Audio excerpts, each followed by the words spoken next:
Hi, welcome to Time Management for Creatives. I'm Sandra Rose Hughes, and most of my friends call me Sandy. I'm so honored that you came to listen to my little talk today. I hope that you find it useful and helpful. Well, I want to tell you a little bit about myself so you know where I'm coming from. I'm a stay at home mom to 5 children. I have a 9 month old, a 3 month, I have a 9 month old and a 3 year old who stay home with me during the day, and a second grader, fourth grader, and seventh grader in our local public school. Before I became a mom, I taught English, drama, and yearbook at our local high school. Now, I'm a little bit of a busy person. I currently serve as the volunteer children's ministry director at our church, and I help my husband, who's the volunteer youth ministry director. I sing in the praise team. I keep hacking away at trying to learn the piano. I'm currently pursuing a master's in educational leadership at Gateway Theological Seminary. I'm on the board of directors of 2 nonprofits, and I plan fundraisers, banquets, events, and camps. I'm a middle grade fantasy fiction writer and a published poet who runs workshops, as well as a monthly poetry gathering at my local art association. I'm 3 units away from a certificate in digital media and advertising, and I really love social media for advertising, fundraising, and getting the word out about events. I tell you all this so that you'll understand that I'm a busy person with many different projects and a huge focus on communication. Now, like many creatives, I am an overachiever, and I love life and I love adventures. I love having babies, even though they are extremely difficult to grow and birth and raise and care for. I am a kind of person who I want my house to be open to lots of people all the time, even though it is difficult to do this. People require a lot of care and time and attention. I believe I have something called bright, shiny object syndrome. You might have it too. Do you find yourself regularly excited about new ideas? Possibly every new idea. Do you often take on more than you or any human on the planet could realistically handle? Do you often forget old projects in your zeal for new ones and maybe never come back around to the new ones at all? If that's you, then you have bright, shiny object syndrome, and you're exactly like me. So I constantly get distracted and I constantly want to do everything. These traits make my life difficult sometimes, and I often overextend myself. Sometimes I even kind of hate being a person like this, and people occasionally try to make me feel bad for the way I am. But I have tried to change for the past 20 years, and I don't think I can actually help being this kind of person any more than I could help that I will never grow taller than 5'4". In fact, after having had 5 babies, I am shorter and more scatterbrained than ever. However, my bright, shiny object syndrome and all of my creative traits are also the most creative and joyful parts of being myself. So, a few years ago, I stopped trying to change my God given personality. I stopped listening to those who would shame me for never learning to say no, or who would shame me for having 5 children. And now I focus on choosing joy and managing my bright, shiny object syndrome. I know I'm not alone in being a creative person who has a hard time managing their time. And I hope some of the strategies I share with you today will be helpful. Now, you are the expert on your life, and you are frighteningly in charge of your choices. So feel free to chew up the leaves and spit out the branches of anything I say. That is, take any ideas that will be useful to you and happily ignore anything I say that just won't work in your context or that you would just really, really, really, really don't want to do. We talk a lot in our culture about finding balance. And that's a pretty good metaphor. It makes you think of someone who's trying to carry a whole bunch of things at once and balancing them without dropping them. Well, I actually like the plate spinning metaphor better than the balancing metaphor. If you've ever seen a plate spinner And they have some pretty good videos on YouTube. You can go like Google that while you're watching this. Maybe you could listen to that with no sound or something. I tried to find some plate spinning videos in my software and I couldn't find one for you. But go on YouTube, type in plate spinners, and you'll see what I mean if you've never seen one of these incredible acts before. And you will notice that these plate spinners are never trying to balance all the plates simultaneously. Or as they're not trying to balance them all, they're not trying to carry them all. That would be impossible. They are just swiftly moving around the room, spinning one plate at a time every so often. In fact, there's times where they're not actually in physical contact with any plates at all. And they'll go and they'll get one started, and then they'll go back to one that they started before, and they'll keep spinning it. Now, I like this because in my pursuits, one of the ways that I feel less overwhelmed is by realizing I'm not trying to balance everything simultaneously. I only ever work on one thing at a time. Whether I'm nursing a baby or wiping a bottom or planning a camp skit, I'm only focusing on one thing in any given moment. Now, I keep talking about this idea of choosing joy. And that's one of the things that I try to consider when I make decisions about how to spend my time. I want to choose joy. And what's joyful for me might be different than joyful for you. One of the ways I choose joy and manage my creativity is by acknowledging who and what I am. One of my good friends from the online writing community, The Habit, said this about acknowledgement. This is Reagan Drage, who's an incredible writer and a great asset to the Habit community. The best wisdom I know is summed up in one word: acknowledgement. Acknowledge who God has made you to be. You are neither more important nor less important than anyone else. You are a human being with unique desires and limitations, just as every student is. Acknowledge those desires and limitations. Acknowledge your fears, your needs, your tendencies, your season, your place, your particular community. Acknowledge the fact that God has given you the work of writing. The outcome, big or small, fast or slow, public or hidden, is in His hands. And that's true whether your giftedness is writing or painting or sculpting or baking.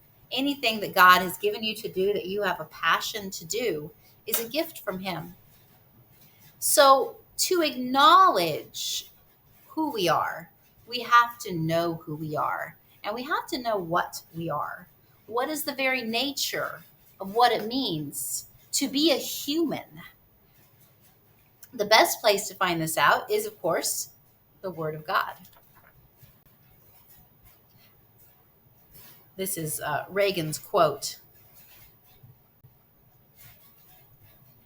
So Psalm 103, 13 through 14 tells us, "As a father has compassion on his children, so the Lord has compassion on those who fear Him.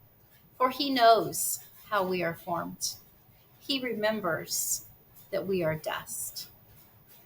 We are dust.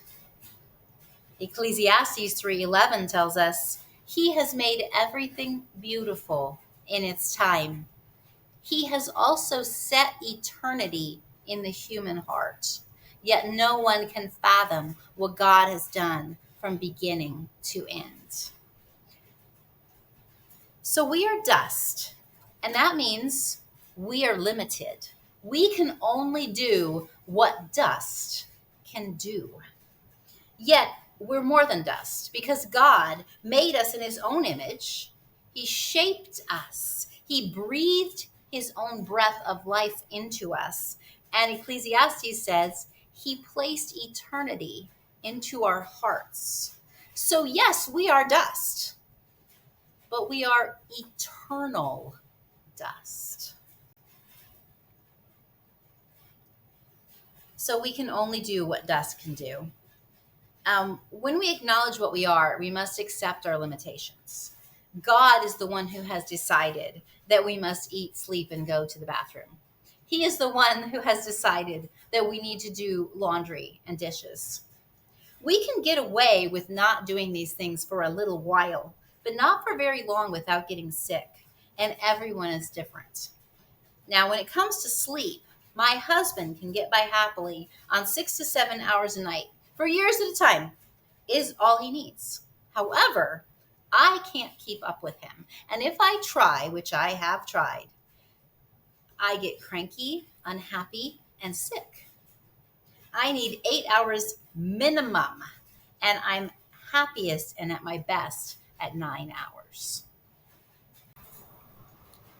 Sleep is really important, but don't take my word for it. I want to read to you Psalm 127, a song of ascents of Solomon. Unless the Lord builds the house, the builders labor in vain.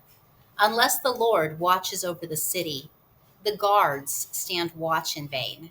In vain you rise early and stay up late, toiling for food to eat, for he grants sleep to those he loves. Children are a heritage from the Lord, offspring a reward from him. Like arrows in the hands of a warrior are children born in one's youth. Blessed is the man whose quiver is full of them. They will not be put to shame when they contend with their opponents in court. So God grants sleep to those who he loves. And that means you and that means me. And we really just can't keep burning the midnight hours. There is a point where you need to sleep. And parenting, of course, makes sleep even more important. One of the things I do love about scripture is that it affirms the importance of children and the importance of having many children, especially if you're in a committed love relationship and that's a committed marriage relationship, and that's a possibility for you. We see that children are a heritage from the Lord and a reward from him. And so whenever people try to make you feel like having a lot of kids is financially not a good idea or time wise not a good idea, sometimes I'm tempted to think about how much more I could get done if I did not keep having children. I could do so much more ministry. I could do so much more poetry. I could do so much more writing. I could bake so much more food. But children are always more important than those things. And one of the greatest things we give to the world is our children. And one of the greatest ministries that we have, the greatest ministry often, is to our own children. And so I love Psalm 127 for so many reasons. Also, if I'm very tired and I'm having a hard time calming down because I feel like I have too much to do to sleep, I recite this to myself. Unless the Lord builds the house, the builders build in vain. Unless the Lord watches over the city, the guards stand watch in vain.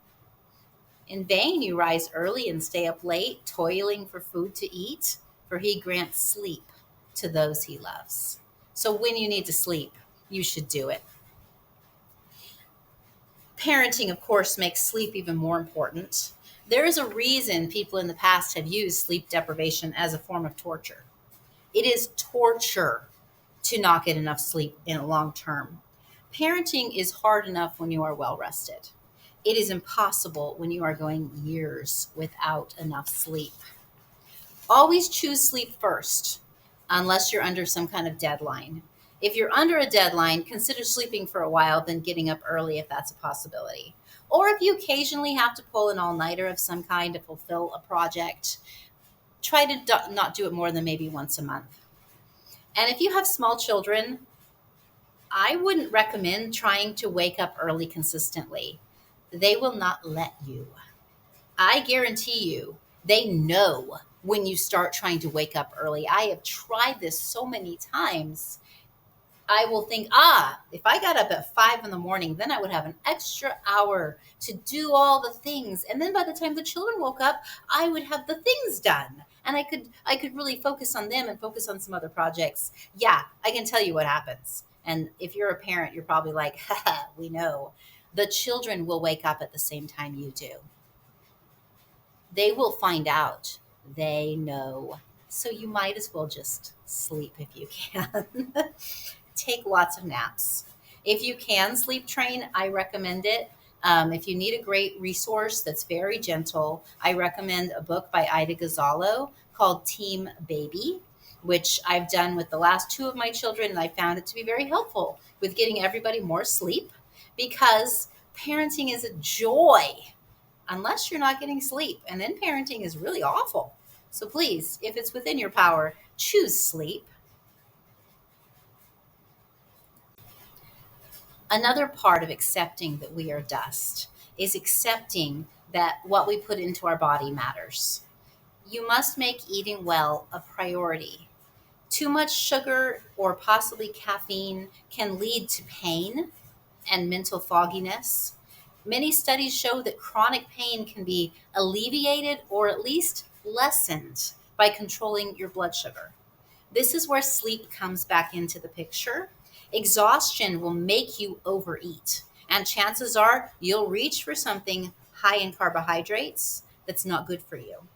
It's amazing how much easier it is to make healthy eating choices when you're not consistently exhausted. As dust, we don't like these rules, but we can't escape them.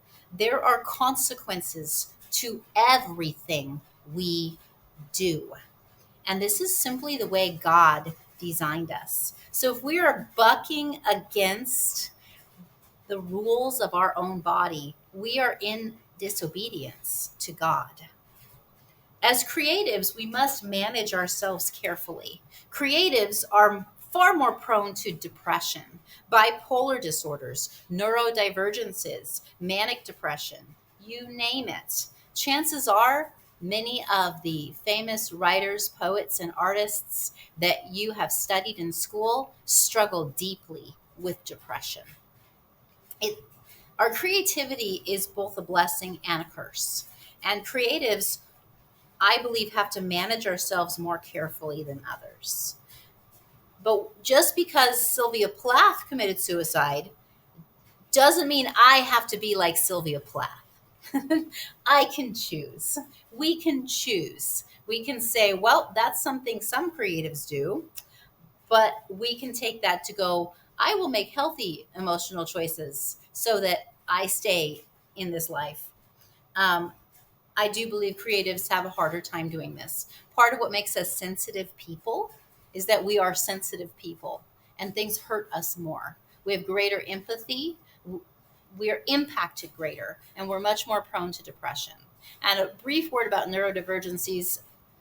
I don't know a lot about this, but I know many of you would consider yourself neurodivergent in a good way, and in a way that means your brain works a little differently than other people, and that is not a disability, that is a strength. And God made you a very specific way, and it enhances your creativity, and that's a gift. But it also may mean that you have extra levels of management required in your life. So please do what you need to do to help your body and your mind stay healthy.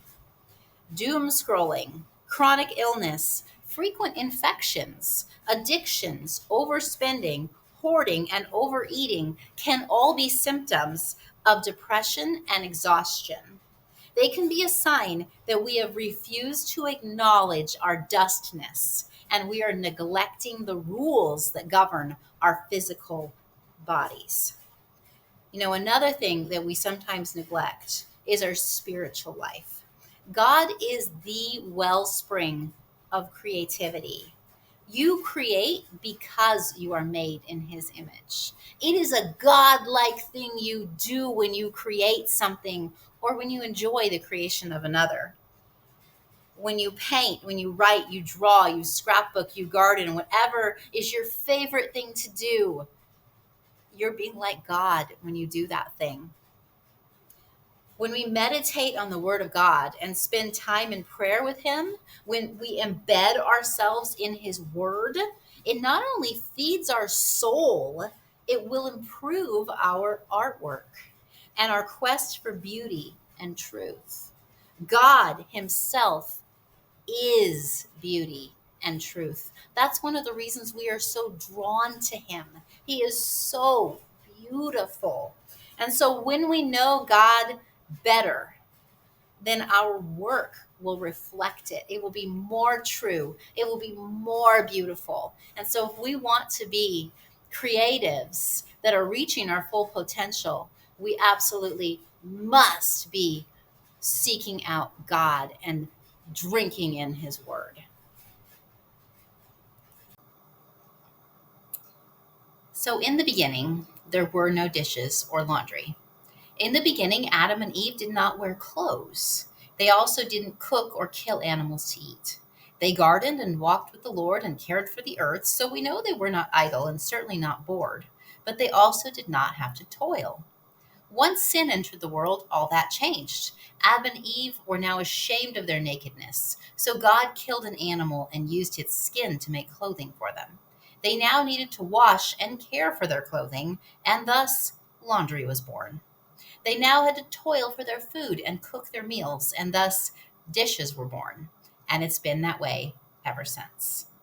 One thing to remember is that until Christ returns, the chores will always be with us. According to the Hughes law of dishes and laundry, someone somewhere is doing dishes and washing clothes somewhere on the planet at all times. If you're not the one doing dishes and laundry in your home, that is because someone else is, and I hope you thank that person every day of your life. Over the years, I've developed systems in my home to help me figure out what I fondly think of as the LPCL, or the lowest possible chore limit. The LPCL helps me focus on chores that must be done every day, and these basically come down to the needs of my family.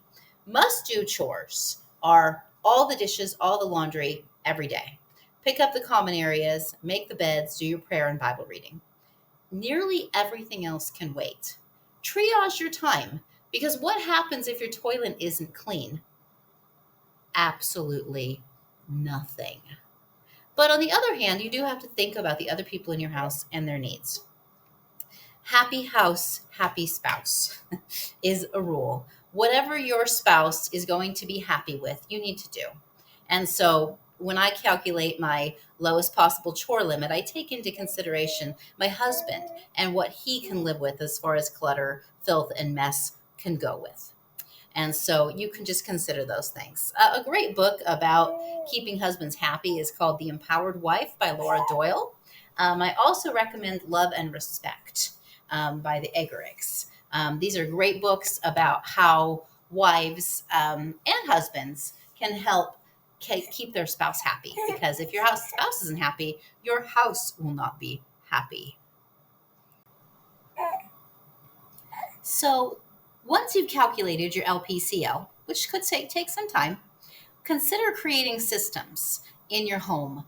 The idea is to think less, especially about things that you shouldn't have to think about. When I do the dishes, I do them in exactly the same order every single time. This actually makes it faster, and it actually makes me not be bogged down by the amount of dishes that have to be done. Same thing with the laundry. I try to do the laundry in the exact same the exact same way every single time. Every person in my family wears a uniform. Does the school my children go to require them to wear a uniform? No. Do we require them to wear a uniform? Yes. Is that weird? Absolutely. But are my children ready to get out of the home every single day on time, dressed and looking presentable for school in clean clothes? Yes. And do we have power struggles about what they will wear that day and when they will get up? No. Because by the time they start kindergarten, they know they have to wear the uniform. They know what to wear every single day as one fewer thing that they have to decide. And if you're trying to preserve your brain for more fun decisions, for creativity, then why waste your time deciding what you're going to wear that day? I wear a uniform. My husband wears a uniform. Mine doesn't look like a uniform. Mine looks like jeans and a t-shirt. That's my uniform. But my husband's is a uniform and my children's are. And so in the morning, I never have to think about what I'm going to wear. It's already been decided for me. And that leaves more time in my brain for decision making about things I care about, like poetry. So if possible, try to make it one of your goals to think less about mundane things that have to be done every single day. Save your brain power Put the same things away every single day. Don't think about it, because that's one fewer decision that takes up brain power. So, this principle of not always having to be creative about everything we do passes over into a lot of areas of your life.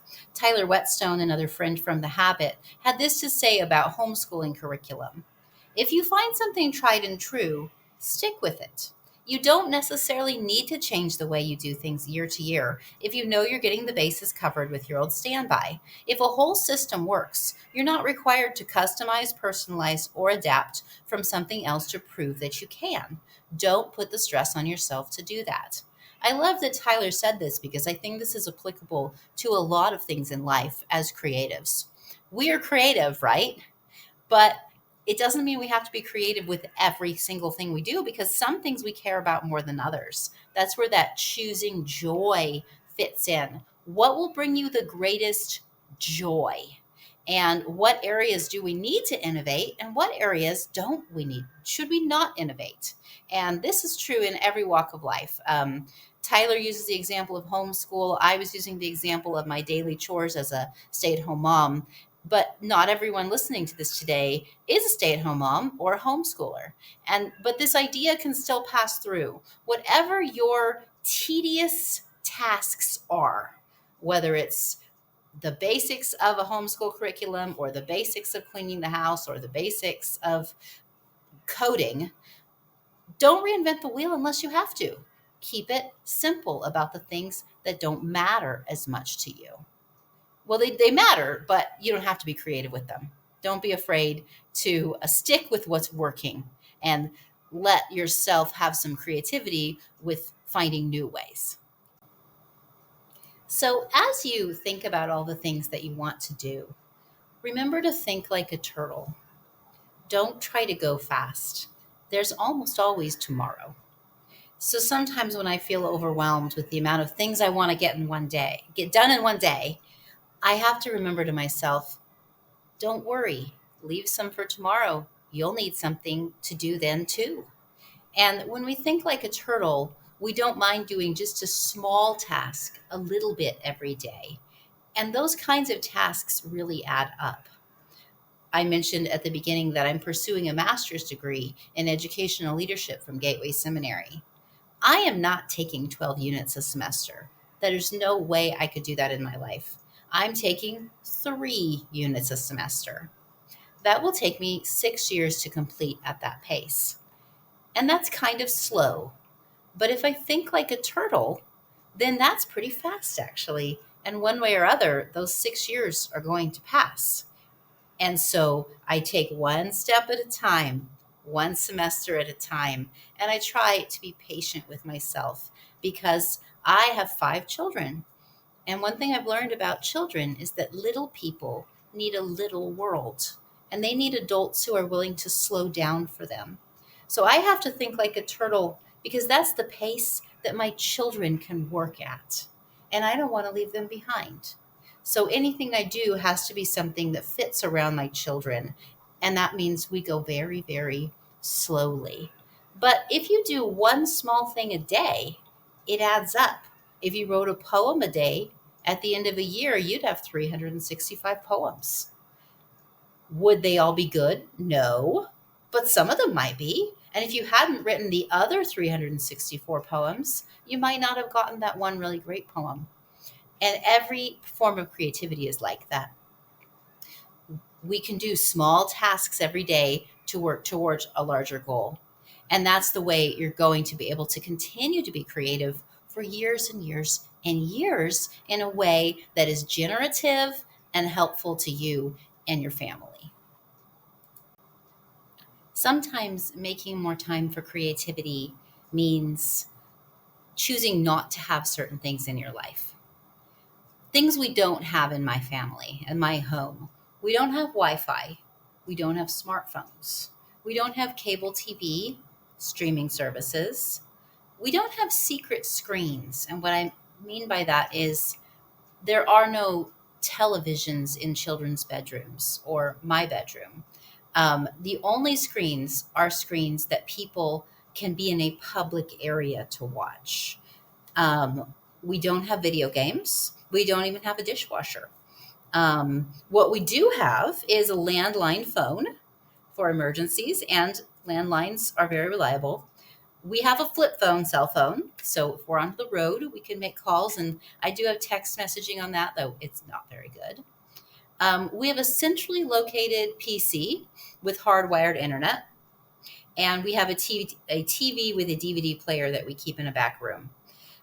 The thing about all of this is that, especially when it comes to screens, this means that yes, we can watch things together as a family, but it means the internet can't follow us around the house.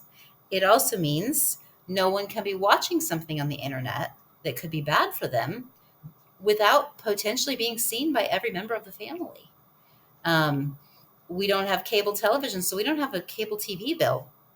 And if we're going to watch something, it's a DVD that we have purchased. And that means my husband and I approve of it. Whereas television, if you turn it on, there could be anything come on that screen. And so these are decisions that we've made together to say, how are we going to make sure that the content that we watch is generative, is good for our children, is good for us? We need to be discerning about how we spend our leisure time, and we especially need to allow time for boredom. Most of the people in the world who have gotten a lot done, who seem like they're particularly generative creatives, they don't watch TV hardly at all. And this is because we need to allow ourselves to be bored. And we need to allow our children to be bored. Now, this is where choosing your joy really comes in. If choosing joy for you means watching sports, that's good. That's the value of your family. I know families that love to watch football together. It's a big deal for them. That's their choosing of joy. That's not a wrong choice for them. And that could be true if you love watching a certain television show with your family or your friends. You can't wait for the next episode to come out. It's a good show. It's interesting. It's engaging. It's got a great plot and writing. It feeds you generatively. It builds relationships in your life. That's choosing joy. But what we want to avoid is choosing to click that clicker or watch that next YouTube video or turn on the screening service, the screening subscriptions, just because we don't really know what else to do with ourselves or we're too tired. And so a lot of time management is what we choose not to do. Other things my family does not do is we don't go on fancy vacations and we don't do sports. Again, that's not a choice your family might want to make. This is one of those chew up the leaves, spit out the branches things. You might be like, oh, you don't understand. My family goes to Big Bear every year. This is our family thing. Cool. Then do that for your family. But our family has found that not going on vacations very often, at least not fancy ones, and not doing sports gives us a lot more time just to be. I want to speak a minute to the concept of flow. You might have heard of some of this before. There's been a lot of research done on flow. Flow is when a person is very involved in a task that they're doing to the point that they are not paying attention to anything else around them. If you are gardening, you might be in flow. If you are writing or painting or even taking a walk, you might be in the middle of flow. And flowing is one of the greatest joys of humanity, of all ages. In my lifespan development class, I learned recently that for elderly people, one of the things they enjoy the most are pursuing tasks and hobbies that perhaps they've never really had time to do before. And it's genuinely joyful. And flow is one of those things that humans seek. It's something we love. It's that creative impulse, that creative spark in us. And without enough flow time, we start getting unhappy. Now, the difficulty for busy people is that nothing makes you crankier when you're in the middle of flow than to have that flow interrupted. Now, as a mother, I can speak to this. I will be in the middle of a task. I will be trying to write something. I will be trying to read something. I will be trying to pray and read my Bible. and tiny people are going to distract me. My little adorable distractions. And it takes the joy out of for me because they have distracted me. It's the same as right when I'm in the middle of a great conversation with another mom, my child will throw up all over themselves. If the phone rings and I want to talk on the phone so desperately, is my child going to interrupt me right then? Absolutely, they are. I don't know. They know when you're about to enter a state of flow and they don't like it because you're not paying attention to them. And so they're going to try to stop you, which as a mother and as a creative person, my response in the past has been, well, then I'm just not going to do it. I'm just not going to read. I'm just not going to try to write. I'm just not going to try to do these things because I don't want to be angry. I don't want to be frustrated with my precious, adorable distractions. I didn't have them to be angry with them all the time and resentful. And for a long time, I did stop doing things like that for that exact reason. But then when we got pregnant with our fourth child, I thought, well, Sandy, how much longer are you going to put off doing things you love doing? If you only have a few children, you can put it off until they're old enough to have their own things. They learn to read. Now they're in the middle of flow. They don't want you interrupting them. Everyone gets to flow together. Well, small children don't let you do that. But since we just kept having them, I'd been parenting them for like a decade. And I went, what? You're going to wait another 5 years before you pursue the things you care about? How long can you go on like that?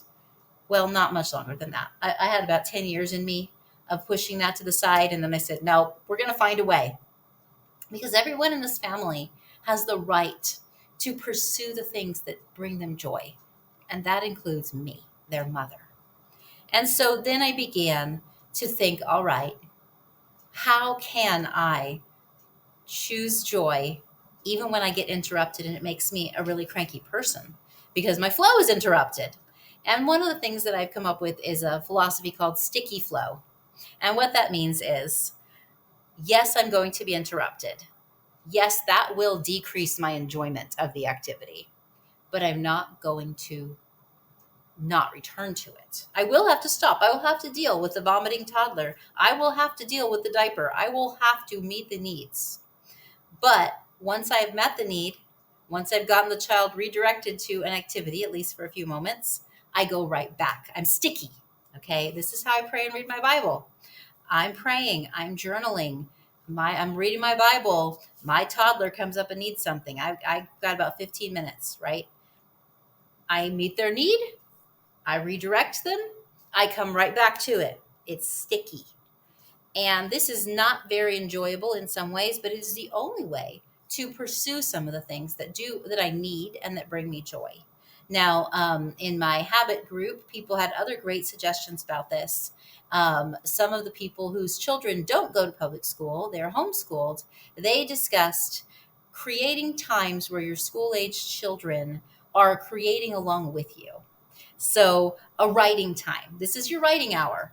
And if you train them that this is the hour where they write, then after a while, they will automatically go and get their writing book and they will sit down and write. And that's your time to do it as well. And so as your young children get older, they again will get into that flowing themselves. And then they will, if you can direct them to that, then you'll have time for yourself to do some of the things that you care about. So over and over, I've used this phrase, choose joy.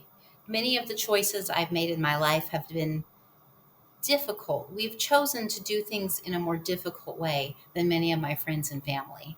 However, on the days when I regret those choices, I try to remember why I made them, which was joy. Having a large family is difficult, but it's joy. Some of the choices we've made regarding our finances, choosing to to live on a single income. That's not always fun. That's not easy compared to what other people have, but it's such a blessing. And we've chosen that life. We've worked to get to that place that we could afford to do that because we choose joy.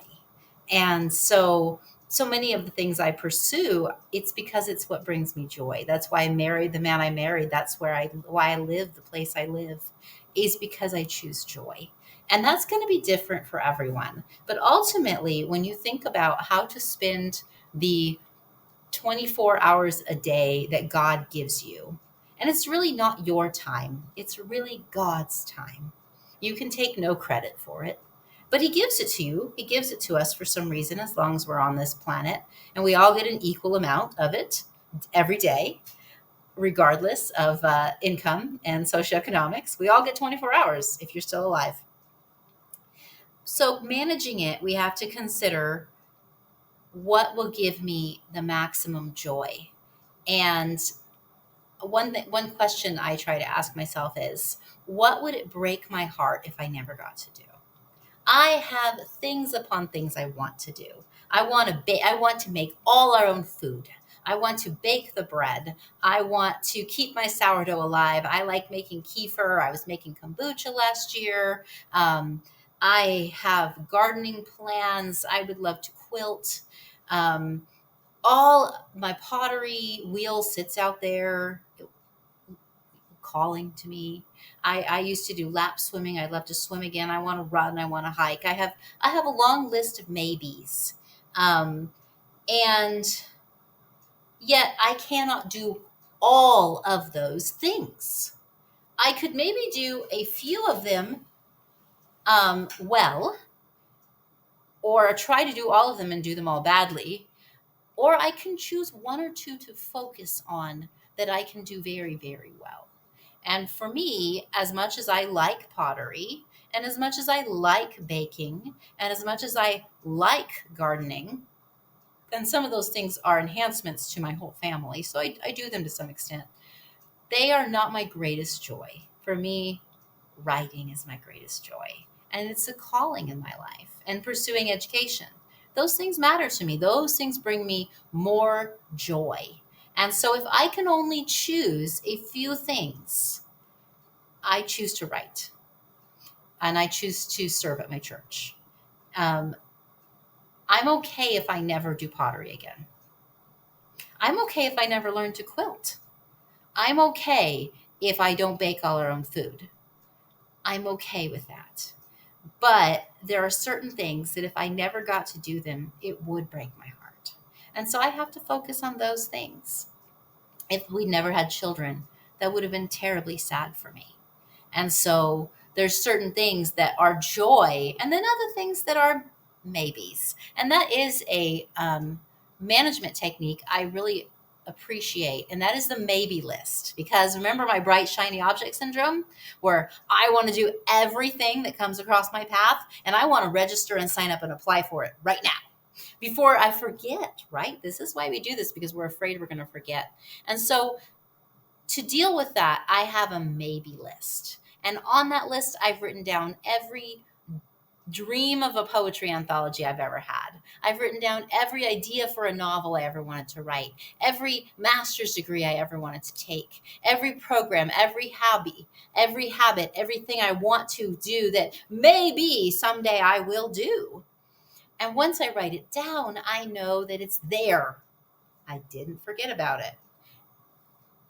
But the things that are really going to stay in my heart, the things that bring me the greatest joy, those are going to be the ones that actually happen in my life. And sometimes I find my maybe list like a year later, and I'm like, why did I even want to do those things? Ew, that wouldn't bring me joy. But in the moment, it sounded like it. And so a maybe list can be a great way for you to manage those moments. And if it's something that's really going to bring you joy and is really something great for your life, it still will be a month later. You don't have to jump on everything right away. In fact, you probably shouldn't. Most opportunities will come around again. And so when you make these choices about what to spend your creative energy on, ask yourself, what would it break my heart if I never got to do? And then do that thing. So one of the main ideas that kept coming up in this conversation when I was asking the members of the Habit about how they manage their writing time was the idea that at different seasons in our lives, there will be different opportunities for creativity. April Pickle wrote, I totally failed at writing when I had young children, but I did pour plenty of creativity into co op classes and lesson plans and field trips and meals. I highly recommend a nap or rest time every day for the parent and the children. Creativity requires rest in a quiet room. And when the kids are working on their projects, you have permission to work on your own art. Leave the dishes in the laundry. Art is more important. And I love that idea.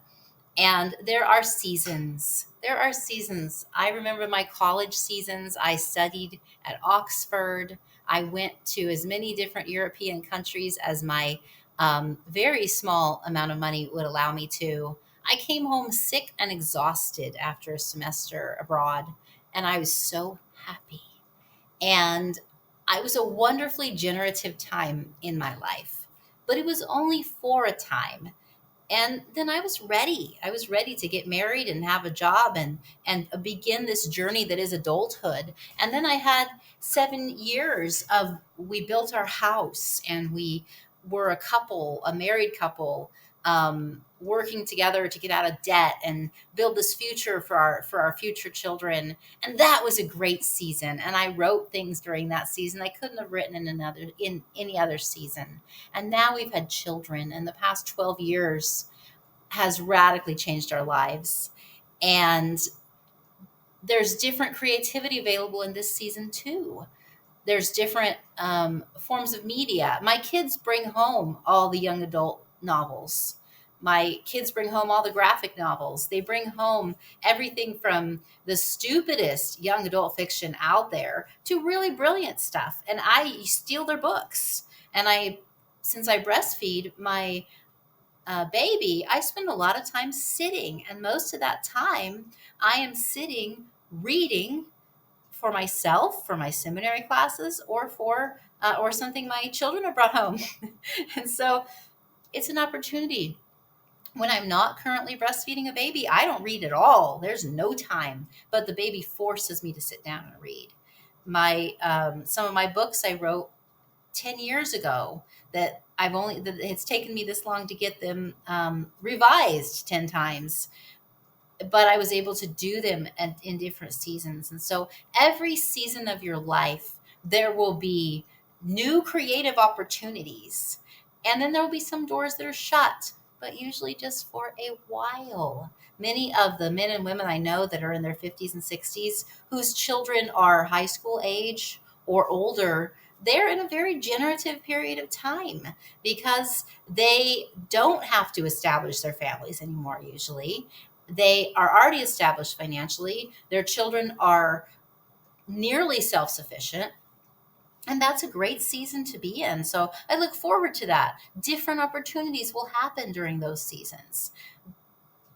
I will be sad to lose out on these baby years, but that can't last forever too. And so the season that you are in life will determine so much about the creative opportunities that you have. But there will be different opportunities you wouldn't have if you weren't in the season that you're in. We live in a really exciting time for people who are close to their homes, especially like people like myself. The internet, though it brings a lot of curses with it, it also brings a lot of blessings. And one of the things that it can do, as long as we treat it with care, is it can enhance our creativity. Now, this may require that you have rules for yourself. You may have to parent yourself a little bit when it comes to your media content. Social media is a wonderfully exciting tool to use to communicate. I think it's fun. I think it's enjoyable. However, it is only fun and enjoyable for me because I have rules for myself. There are in order to make social media an enjoyable experience, you have to tailor your environment to yourself, and it takes a little bit of time and commitment. I reached a place shortly before 2020 where I realized I was either going to have to quit social media entirely or learn how to function in this new communication space. And so I chose to learn how to function because I believed at the time, and I still believe, that that is what God wanted me to do. That if there is a place where the people are, then that's where I should be. If there's a place where communication needs to happen in a positive and affirming way, then I shouldn't turn my back on that. But what I should do is do it in a godly way. And so I had to learn. I made some mistakes along the way, but I learned some rules that help me in the social media space. And some of those have to do with not getting sucked in to the time. I already told you we don't have a smartphone. So in order to use social media, I have to physically move myself to my dining room where my computer is. That in and of itself is helpful. I have rules about times of day I am allowed to go on social media, and it is limited. Weekends, yes. Weekdays, no. Weekdays are for working. Um, and so many people use strategies: post, don't scroll. I use that strategy regularly. I will post as needed on weekdays, but I will not scroll. And on weekends, I allow myself to scroll. But that's it, and that's about all I need. I also have spent a lot of time unfollowing people. They in On Facebook, you remain their friend, so they can't tell you've unfollowed them. But if someone's posts regularly fill you with rage, unfollow them. They won't know. And then you're not mad at them for being a terrible, terrible person who posts things no one should ever post. So if things are recurrently triggering your anger and frustration on your feed, tailor your feed if you're going to choose to stay in that space. And treat it like anything else. Make your corner of social media a better place than you found it. Make it generative, make it joyful. Put the truth and the beauty and the joy into that space. We can do that as Christians, and it doesn't have to be bad. It is a place that is what people make of it. And so if you're going to stay in social media, control it. Don't let it control you. Have some rules about it, but also make sure it's a safe space for you to be, and make sure that you're making it a better place for the other people. Because if all the people leave social media, well, then it's really going to be a barren wasteland. But if you can post flowers that you're growing, and bread that you're baking, and a painting that you're painting, that's joy, and you're sharing your joy with the world. I like to post pictures of what my family is up to, and people actually really like to see that because we're a happy, joyful family, and it makes them happy to see happy, joyful people on the internet. So consider that. But if you feel that the internet is sucking all your time, then step away from it. That's allowable too. There are some great internet things available for you. And some of these I love. I've tried many of them. And there's a very brief list here. I'm barely scratching the surface, probably, of what's out there for creatives. But there are 30-day challenges. NaNoWriMo challenges you to write a novel in 30 days. It silences that inner editor like nothing else. It's quite an experience. I recommend it.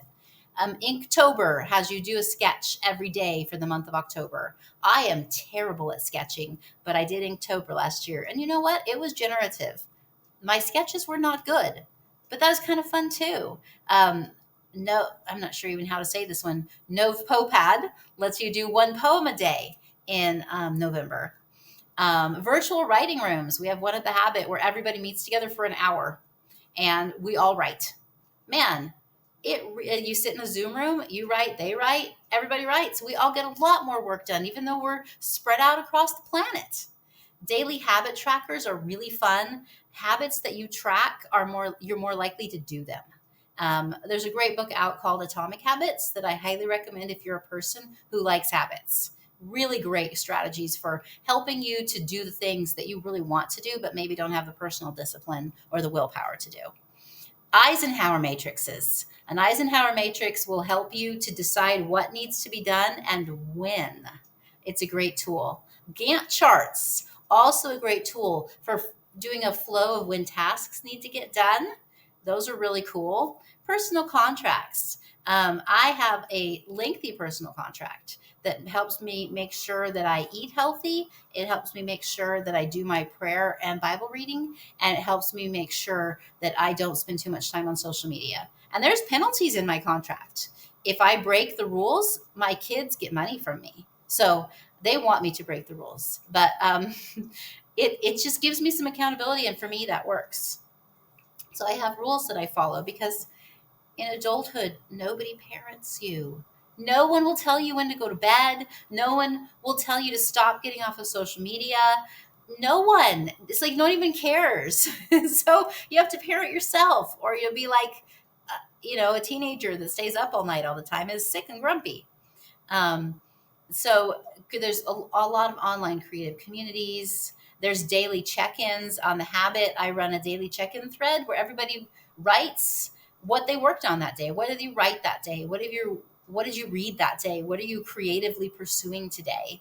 And that's very fluid. That's helpful. You guys have all heard of the Rabbit Room, most likely, because you're here at Fieldmoot.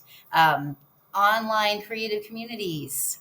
There's probably local groups. And if there's not a local creative group that does what you do, start one. You are ridiculously in charge of what happens in your community. If you are not part of the Habit, but you want to do virtual writing rooms, there's a group called the 540 Writers Room on Facebook. It's free, and they have a 24-hour a day Zoom room that you could log in any hour of the night or day, anywhere in the world, and do an hour there. And there might be someone else do it with you. I've gone in there and there's been people. I've gone in there sometimes and there's no people. But just the fact that it's there gives me the accountability. I'm going to do my hour because I have that. Whereas if I don't make myself sit down and do an hour, I won't. Another great tool is called Monday.com. If you like to-do lists, bullet journals are great. There's a number of great journaling things that help you do your listy lists. I recently got into online to-do lists, and you can find that at Monday.com. It's a free program for the basic level, and it will keep all your to-do lists organized for you. And then when you complete a task, it throws confetti on the screen. Silly, yes, but helpful when you have no accountability in your home. Really helpful. It makes me feel happy that the confetti goes off, because otherwise, when I complete a task, no one cares. So those kinds of things are great. We live in an age of incredible opportunity for whatever pursuit you have. There's other people who are doing it that are also looking for ways to connect. A few final words of encouragement to you. You were created to create. And so everything that you do not feel bad about making time to create and making it a priority in your life. Everyone in your family should have the chance to create. It's godlike. And some things that you can consider, other advice people shared with me, is work yourself out of a job. If you're a parent, don't do everything yourself. Why should you do that? It's not good for you or your kids. Train them to take over the dishes and the laundry. Make them do it once they're old enough. And so you have time too, because everyone in your family should have a chance to be creative and to sit down with a book sometimes. There's seasons where you may not be able to do that, but you want to work yourself out of those seasons. And so remember that you are dust, but you are eternal dust, and you were created to create. May God bless you. May he keep you. May he make his face to shine upon you. May you gaze into his beautiful face and create beautiful things to make him smile.